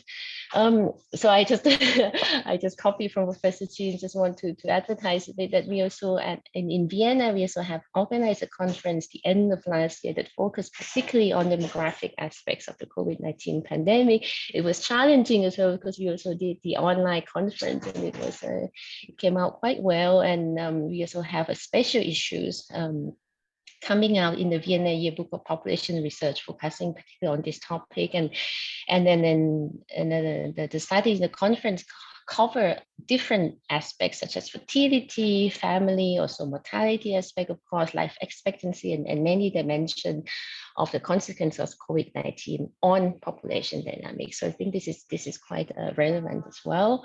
But what I like to cover in my talk today is in the first part, I would like to emphasize again how demography can contribute to the understanding of the differential impact of climate change on subgroup of population. And I also want to introduce education also as another source of demographic heterogeneity, because typically we tend to think of demographic characteristic in terms of age and sex, but also education can also be another important source. And also, if I have some time, I like to introduce also that we can also use the tools and concepts that we already currently have in demography to forecast future societies' vulnerability and adaptive capacity. And then there's the second part of my talk, I would like to just touch upon a little bit on how we could use this concept to understand the differential impact of COVID-19 on the population. Climate change, I think there's no need to emphasize anymore that we currently already, the impact of climate change are already being felt. And this year alone, in the past, in the current month and in the past months, we've seen in case of Europe, the severe flooding in Germany. So it hasn't happened in the past 40 years. So that's a picture on the top left here. And also the heat wave in the US, which has broken off the record of the hottest days. And of course, we currently have flooding in China, Wi-Fi in the southern part of Italy that I'm currently making holidays now, drought and even snowstorms. So that climate change can affect us in many different ways, a different type of hazard. But maybe when the hazard happens, it doesn't mean that it can have a risk on human health and well-being. So I would like to introduce the concept of risk from the IPCC assessment report, because risk has three components.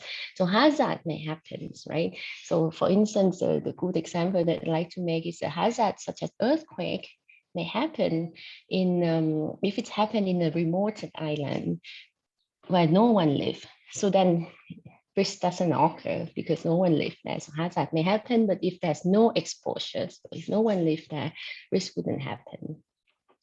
And another component would be, even though people live there and being exposed, but maybe not everyone would be affected.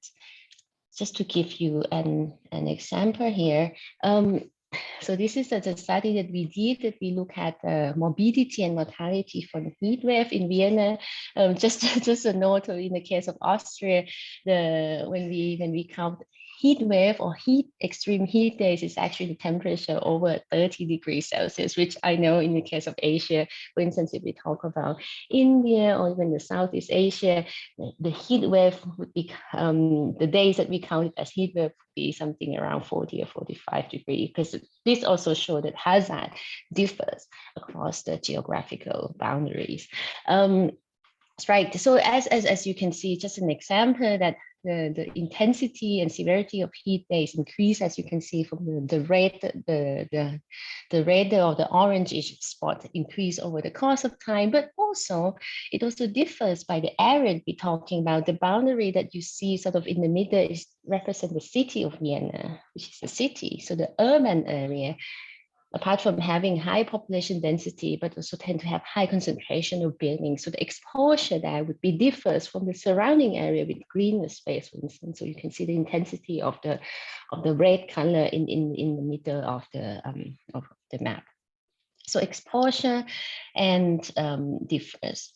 But now, maybe even though people who live in the city are more exposed to heat wave, for instance, but the degree of susceptibility to heat wave or other natural hazards would differ by demographic characteristic. If we stick to the example of heat wave, for instance, age is a key factor actually that determine the vulnerability. Same as the case of the COVID-19, the older population tend to be more susceptible to heat wave. But of course, if we talk about other different type of hazard, it can matter, can vary also by gender, level of education, race and ethnicity, and so on. So that's the individual characteristics. The vulnerability also differs by the meso or macro level type of characteristics.